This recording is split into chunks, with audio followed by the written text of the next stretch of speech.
రోజు చూడని ఇంత హాయిని మరిచిపోదు మనసు. ఒదిగి ఉండి నీ వాకిటిలో బదులు కోరి నే నిలుచున్నా. దారి తెలియని చీకటిలో వెలుగు చూసి కాదంటానా. ఊరించి ఇది ఏ మాసం?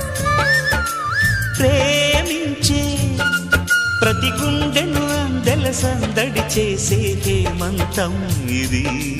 మన సొంతం అయినది.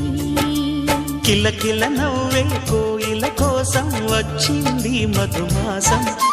మిలమి